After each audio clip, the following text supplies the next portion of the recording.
Hey guys, my name is Olisa. Thank you so much for dropping by. Be sure to subscribe for more great content.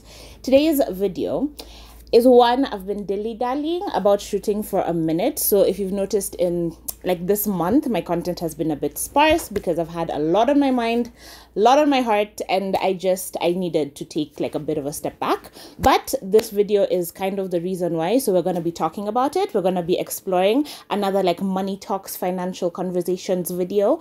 And yeah, I just think like it's really important that we discuss opportunity cost and what it means in general, but also how it's applying to my life. And maybe once I show you my thought process with a couple of decisions that I've been making, maybe it'll trigger something in your life and in your situation that you'll go and like examine closer and like figure out a better way to do things. Maybe like I'm hoping as I talk through my decision making process, it will actually help you with your decision making process. So yeah, also I know once I do a couple of things that are coming up in the next couple of months that I'm very excited about, people might have questions. So I will just redirect everyone to this video so they can understand the total logic of the decisions that I'm making, and hopefully we can go on this journey together. So I'm very excited. So yeah, let's jump into opportunity cost with my trusty laptop again. Also, if you want a review on this laptop, let me know because I am absolutely obsessed with it. Literally best purchase ever.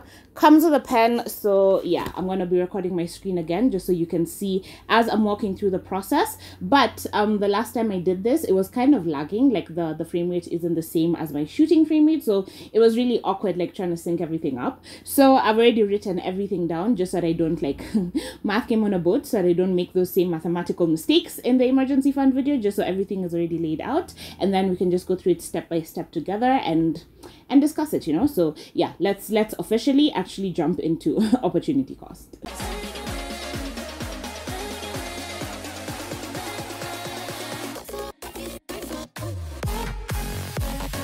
Okay, so the definition of opportunity cost is basically the cost of whatever it is you forego when you make a decision. For example, if I have 10,000 shillings, right? And I need in my house a microwave and I need a gas cooker. So whichever one that I don't go for is the opportunity cost. I hope that makes sense. So maybe I can get a microwave for 7,000 shillings, but I can get a gas cooker for 9,000 shillings. So either way, I can't afford to have both the things. So if I get a gas cooker, then I have 1,000 bob saved, but then I have the opportunity cost of the microwave, versus if I get a microwave, then I have the opportunity cost of the gas cooker. I hope that makes sense. A really popular one that I hear people like using just like in everyday life is if you smoke a packet of cigarettes per day. So let's say maybe a packet of cigarettes is like 100 bob, right?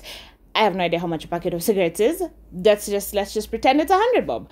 If you smoke one pack per day, the argument is that if you were to save that money instead of smoking one pack per day, you would have 36,500 shillings at the end of the year if you saved that money versus spending it on cigarettes. So if you choose to smoke, the saving of the money is your opportunity cost. So if you choose to save the money, then the cigarettes are your opportunity cost. I really hope that's making some sort of sense. It's been a few years since I was in a finance class, but basically opportunity cost is the cost of that opportunity that you've given up in order to pursue something different, right? But now the counter argument is, you who doesn't smoke, do you actually save 100 bob per day? So it is a bit of a balance. And the thing about opportunity cost is that it's sort of an unseen cost. So it's like a hidden charge like in everyday life, so it's easy for you to ignore it and like push it aside and think that it's not important. But in like our situation, in a money talk situation, it's like if I had 10,000 shillings and I decided to go out drinking versus 10,000 shillings to invest, that investment would be my opportunity cost if I went out drinking, versus the drinking being my opportunity cost if I decided to invest and like drink later. So which option actually gives us the most benefit? Back to the gas example, if I buy gas, I can cook a hell of a lot more things than if I bought a microwave, right? So the microwave would be my opportunity cost, but the gas is actually giving me additional benefits, because opportunity cost isn't just about the financial aspect of things, right? It's about what overall value and benefit is it adding to your life. So for the gas, I can cook things from scratch and warm them, versus in the microwave, microwave, I can only warm them and not really cook them from scratch. So if I bought a microwave instead of a gas, I would be giving up the ability to cook things from scratch, which to me is more valuable than the ability to warm things. Because if I don't have things to cook from scratch, then I have nothing to warm. I really hope that's making sense. I'm trying to sort of speed through this one. I don't want it to be like another 40-minute video, because we are going to actually be discussing one financial aspect of my life, and I usually never talk about my finances in these videos, which is I think why I've been dilly-dallying about shooting it, because I'm very touchy about like going there. But for today's video, I think it's actually very important that we discuss everything openly, including real numbers, just because I am moving, right? And I'm moving to like a bigger house. And I know a lot of people will have questions of like, why do you need a 3-bedroom house when you're just yourself? And this video is hopefully going to explain that and like make it clear. So yeah, no more dilly-dallying, let's just jump into it. So keeping in mind that opportunity cost is a very personal thing, like every situation is different. The things that add value to you may not add value to me. So keeping that in mind, we're going to be discussing my scenario. Okay, so I've dilly-dallied shooting this video, and I've like started and restarted this video so many times because this is a difficult conversation to have, but I feel like there'll be so many questions once I start doing the work that I plan to start doing. So I need to get through this. I need to get this over and done with. It's not easy to talk about, so if I just like brush past it, it's not because I don't care, it's because I don't get online and like talk about my feelings. But let's talk real numbers and real scenarios. So I had a mom, right? She passed away last year, which was very sad, traumatic, all those things. So she had a house before she passed away, and that is what this structure is over here, even though you can barely recognize that it's a house. Now I am an only child, and she was not married at the time of her passing, so the house now came down to me. It came downwards like this arrow is showing, and this is me right here. So what has been happening is that it's been rented out under market rate, just because that area has been having like a couple of water issues, and like my mom had accommodated the tenants, so I had accommodated them even more last year. So speaking real numbers, the rent that I've been getting from that house is 25,000. That takes us back to the original finance video that I did, where we were talking about keeping my budget to 25,000 shillings and less, because I knew that worst case scenario, whatever happens, I should be able to survive exclusively on that. No need to touch my salary, no need to touch investments, no need to touch anything. That's why even in the emergency fund video, I said that everyone's situation is different. So for me, I can sort of play around with my emergency fund a bit more because I have a buffer like coming in every month, right? So I am comfortably able to live under 25,000. That is why that was my goal, and I have been so far so good. I've been happy with this arrangement. I know I'm about to sound like I haven't been happy with this arrangement as we continue walking through the steps, but I have been, just because this place that I live in is so convenient. Like when I was nipping to NTSA, NCIS is what I literally almost just said. Yeah, when I needed to like drive quickly to NTSA or like just pop around and like handle a few things, I needed to be in a more central position, right? But as we all know, when your birthday comes up, you start having like a low-key midlife crisis. And that happens to me every single year without fail. So this year I just started really analyzing my life and like analyzing the decision making that has led me to this position. And I came to realize that I am paying 14,000 shillings in rent, because before I had sort of written it off as a definite cost in my life. Like I had written it off as just a part of my existing, so I wasn't counting it as part of this 25. But now that I feel like I'm a bit out of the fog of last year, because last year was just a hot mess. This year has been even more of a hot mess. So yeah, I feel like now I'm sort of getting a bit clearer, like I'm adjusting to my new normal. And once you look at 14,000 versus 25,000, the difference there is 11,000 shillings, right? But I am a Christian. I always pay my tithe. So my tithe is 2,500 shillings. That leaves me with 8,500 from that house, which I am not complaining about. I'm not saying 8,500 is like no money, but it's one of the things that triggered it is that we've been discussing putting a new water tank in the house because my mom had put an additional 3,000 liter tank. This is details, but like this video, I feel like opportunity cost in general, like you understand the gist of it from the beginning of the video. So if you don't care about this part, like you don't have to watch this part. I guess some people say I talk too much. I'm okay with that because I feel like it helps people understand my situation just so you can start thinking outside of the box in yours, right? So talking about money, I swear I'm rambling because I'm stalling and I don't like discussing like my finances, but I feel like this is important. So what triggered this is that the tenants and I have been discussing, like we've been making different improvements in the house, and like something breaks, I fix it because landlady, right? But my mom had put in a 3,000 liter tank, and they're saying that it's not enough because they are 4 people.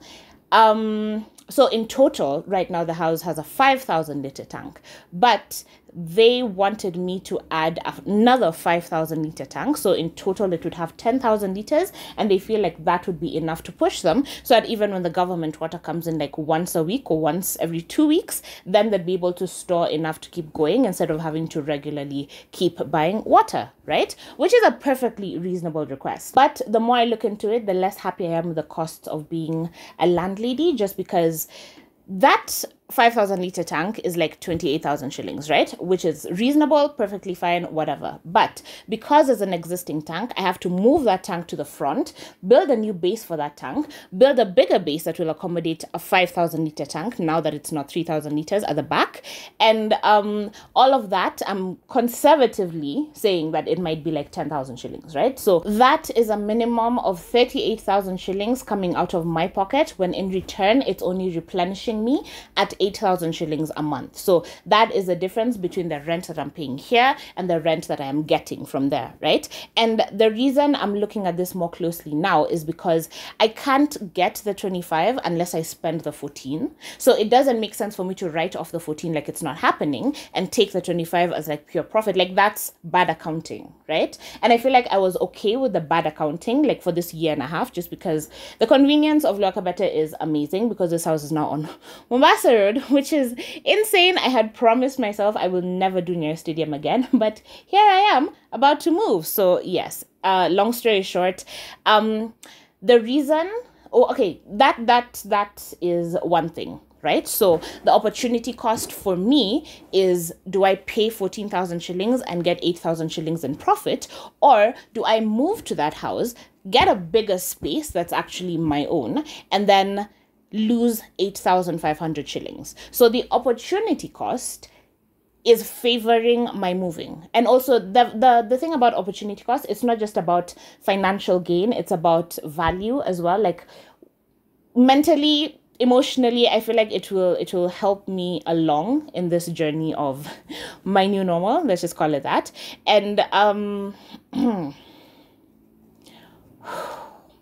so yeah, the benefits of moving to that house is that it will essentially be costing me 8,500 shillings to live in a 3-bedroom house versus 14,000 shillings to live in a 1-bedroom house, in the name of convenience, right? And also it wouldn't just be the 14,000 shillings. It would be 14,000 shillings plus 38,000 shillings to fix the water situation, plus another 17,000 shillings because I have already looked into getting a water pump for that house, just so that even when the government water does come, we make sure it actually reaches the house. So that's another 17,000 shillings. Plus it already cost me 17,000 shillings to put in a door, because a door is expensive. That's part of the cost that I've been dealing with. That's why in my emergency fund video, hashtag exposing myself, that buffer 25,000 shillings that I was talking about, that was for the house. Like the thing that I was responsible for that I was not discussing, that was for the house. And I feel like it's taken me a couple of months, like many months, to realize this is kind of a raw deal for me.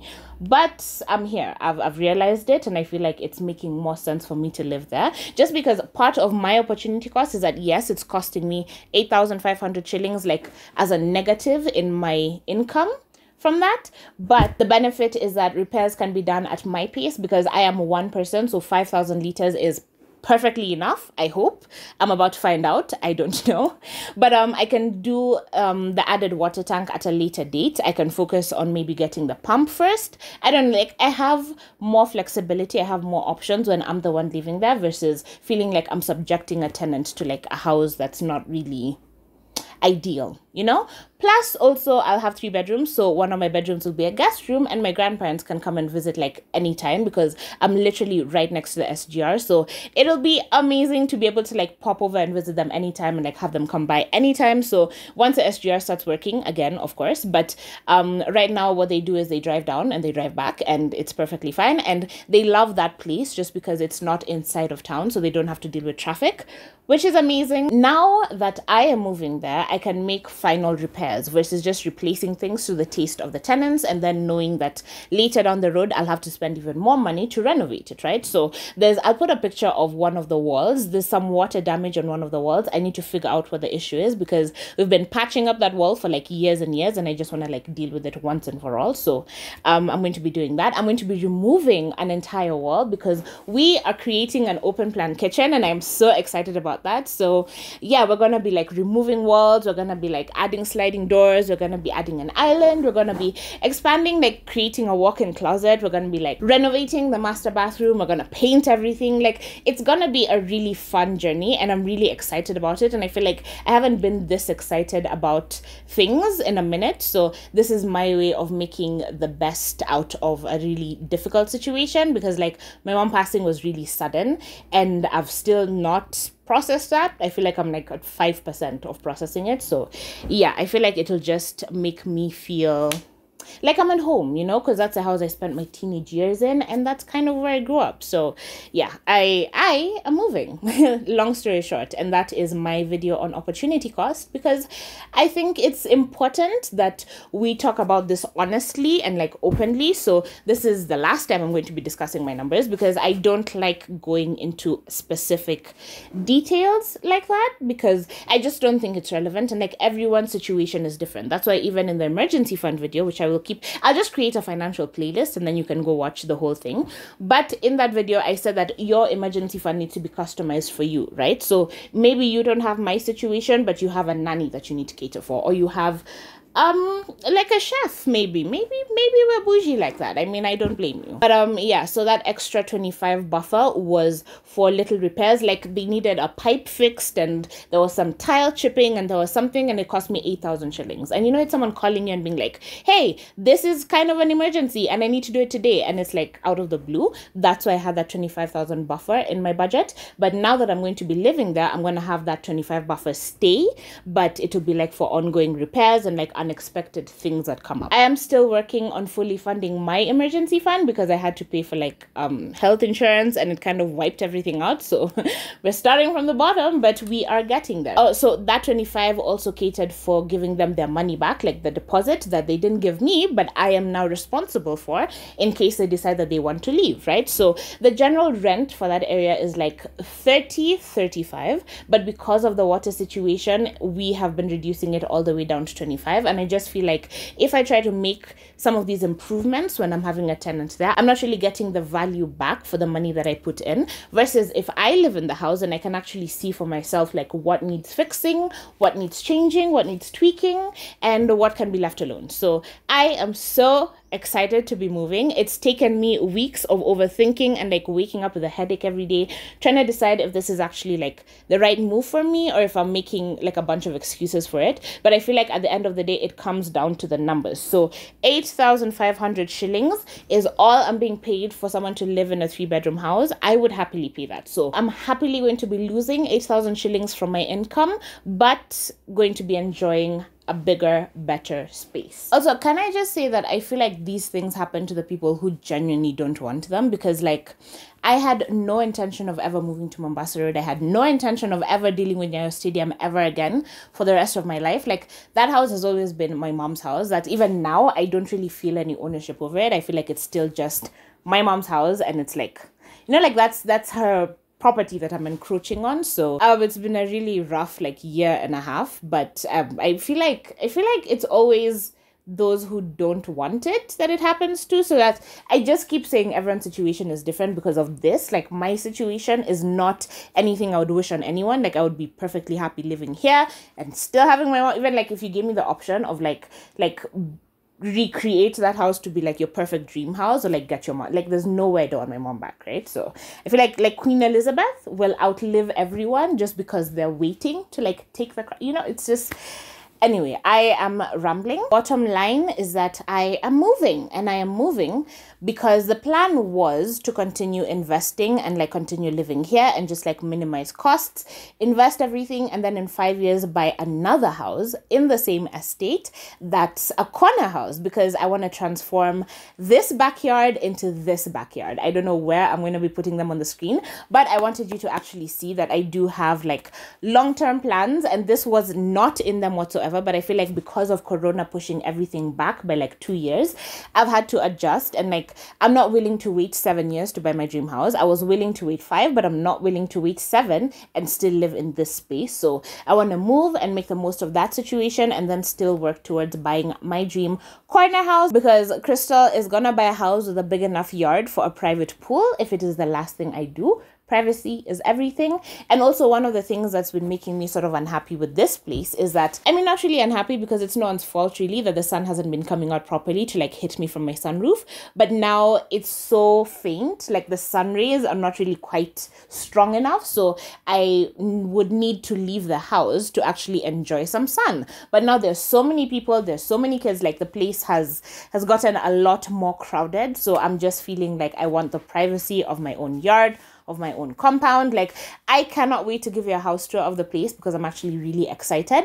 But again, like adulting things, the way things are working out, it's like I will be moving in the same day the tenant is moving out, because this place also needs to be filled. So things might get a little bit tricky. So I may not be able to get you an empty house tour, but then I will show you how all of these things fit in like a bigger space and like make me a default minimalist for like a hot second before I fill it up again. So yeah, I feel like this video is a perfect transition to lifestyle inflation, so that we can also discuss like realistic scenarios and like how I am planning to fully avoid lifestyle inflation, because now that I have a bigger house, I'm going to need more furniture, I'm going to need more this and more that, and that's how you find your general like living costs ending up going down. Whereas by my calculations, my general living costs can go down from being 25,000 shillings minimum to being 18,500 shillings generally, like as a general rule, which I think is super exciting, because I'm actually working on like getting it all the way down. So I'm really excited about that,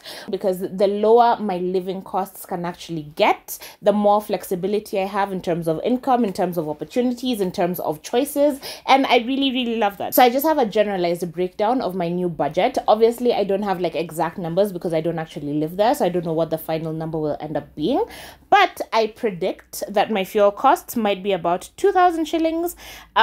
General groceries, so like meat, I always have a budget of 1,500. My stomach is not expanding, so I expect it to remain the same. And even then, I'm not currently buying any, like I haven't bought meat for like the past 4 months, 5 months, I think, just because I had bought in bulk, and now I'm just working on like getting down the stock. So very excited about that. Fresh groceries, 1,500. I do love to buy fruits and vegetables and whatever, so I'm giving that ballpark of 1,500, but now I'll actually have more access to fruits, because like fruits from Ukambani, fruits in Syokimau, like I'm really excited, so I'm willing to like stretch a budget on that a little bit. House shopping, 5,000 shillings. Now when we did my 25,000 shilling budget, we had put house shopping at 2,000 shillings, because the plan would be in an emergency situation I would be able to just like not house shop for that month and like eat everything in my pantry. So the goal is still to like eat everything in my pantry and like be done with that before I go like full on house shopping again. But I feel like I can give myself a bit more wiggle room, because I always end up going over that 2,000 shillings just because of like getting new containers and getting new this and new that. So generally increasing my minimum to 5,000 shillings and working on aiming at 2,000 shillings. I hope that makes sense. Electricity, about 2,000 shillings, just because I occasionally want to have the heater on and just like live my best life. So why the hell not? Also, KPLC is a scam. It's a scam. Yeah, let's leave it at that. This house has service charge of 2,000 shillings, so that will sort of be like the opportunity cost here is that I am losing 8,000 shillings, right? But then I also need to add that 2,000 shillings for the service charge. And we're also going to go to internet, which is going up. So currently I'm at 2,000 shillings, but there I think I'll have to switch over to Safaricom, which I looked into them at some point, and the package I was going to get was 3,500. So that is a cost that has gone up with my moving. So the opportunity cost of living there versus living here is 2,000 shillings for internet here, 3,500 there, but it is still worthwhile. Ads, I'm just gonna give a budget of 1,000 because these days I don't even spend anything on ads, so I just like to have the option available in my budget. And water is the big unknown, so I don't know what the water situation is gonna be when I move in, and eventually I am going to add a tank. But now that I'm not adding it for someone else's benefit, but like it's directly benefiting me, I'm gonna add a 10,000 liter tank, not a 5,000 liter tank. So there are quite a few projects that will be happening in that house, and if you want to follow me along on like a house renovation journey, because house remodeling is like when you paint and like change out cabinets and whatever. A renovation is when you knock down walls, and we're going to be knocking down a couple of walls. So I just have a few examples here. We're going to work on moving the electrical box because currently it's on the wall that leads into the kitchen, that like blocks off the kitchen from the living area. And then we're gonna knock down that wall because open plan spaces is kind of where it's at. So that's definitely the vibe I want to go with in the house. And I'm hoping these things are not expensive. I feel like once we like start talking about like renovation budgets and like what I expected versus what it turned out to be, I feel like you'll be laughing at me. But I am choosing to be optimistic and be like, it's just a wall, it's just a wall, let's hope it's not load bearing, and maybe 20,000 shillings will knock it down. Like I'm hopeful, I'm optimistic, right? So we're removing that kitchen wall, and then you see I can do those little projects and then take a break. So even then, like once I move, we'll be discussing how I'm budgeting for these specific projects, like how am I working them into my life. Because with the fixed salary that we talked about, if I can get my general like fixed monthly costs down to 18,000 shillings, then I have a lot of wiggle room to like actually make changes in the house. And also because corona is like affecting investments, I don't want to keep investing my money. Like I want to hold on to more of it just until like this situation passes, and then I can invest a chunk at once. I hope that's making sense.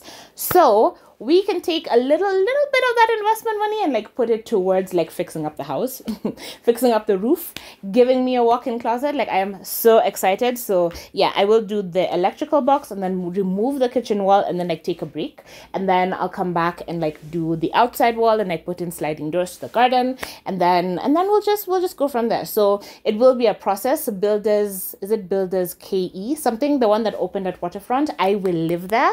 I actually plan to go for their opening because it was just this past week, but I decided to not let my legs take me where my wallet cannot support me. So until I am ready to spend the money, I'm not gonna be visiting there and like giving myself pressure, you know, like stressing myself out. I feel like it's gonna be a fun journey. And actually it's weird because I had initially, like before I decided to move, I had decided to like make this place like a luxury living apartment type of thing. But then I realized that I'm investing so much money into sprucing up someone else's house when my own house needs a lot of help, a lot of work. So I am going to be moving back home essentially and fixing it. So that is the whole point of this video. My opportunity cost is not making it sensible, is not making it financially viable, financially worthwhile to like stay here versus there. So I am moving there, long story short.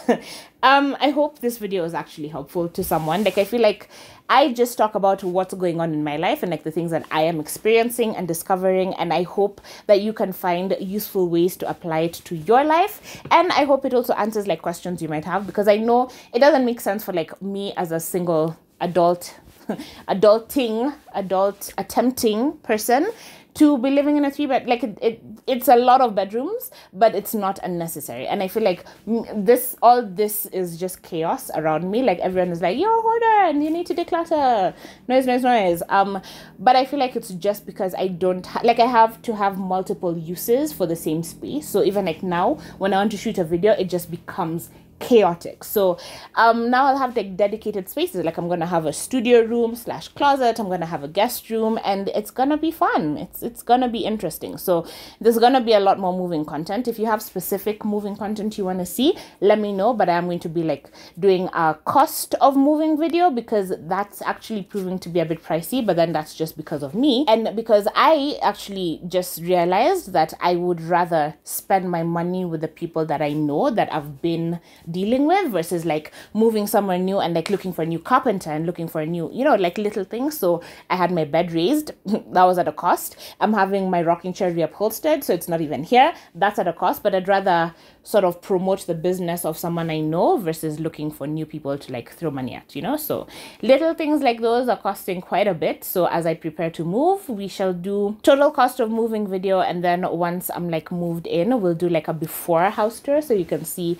what it looks like untouched, and then the changes shall come gradually. So I am going to end this video here because it's turned out to be a lot longer than I intended, but I hope everything that does not get edited out of this very long video is helpful to you. I hope this actually gives you ideas on like how to, you know, how to analyze your own life and your own decisions and see where does the opportunity cost lie, and is it the best decision for me today, right? So yeah, I'm just gonna end it here. Thank you for watching. Thumbs up if you enjoyed it. Be sure to subscribe. Leave me a comment. Let me know if you feel like I'm sharing too much. Let me know, because I am as uncomfortable with talking about it as you are, but I feel like real numbers in this situation was very, very necessary. But we're not going to be doing real numbers in other situations. No. Oh, in the renovations, definitely. So if you want to come like pick out tiles with me and all of that, I feel like that will be really fun. Also, we're going to be doing quite a bit of DIY, because I've been watching with Voni Getau is her name, and she is like the queen of DIY, and she's like, I watch it and I'm like, not me. So someone said that the best DIY you can do sometimes is like picking up the phone and getting someone to do it. So like painting the whole house, I'm not going to do that. That's way too much. But little DIYs, I am inspired to attempt them. So yeah, there's just going to be a whole lot of different type of content. I'm moving end of September, just for clarity. So I'm not moving yet, but I just wanted to give the tenants enough time to like find a new place, get acquainted with the idea of moving, because I had made it clear Mombasa Road is never in my plans, and here we are. So life changes and like we roll with it, you know. So yes, thumbs up. I'm gonna end this video here. Thumbs up. Be sure to subscribe, and I will see you in my next video.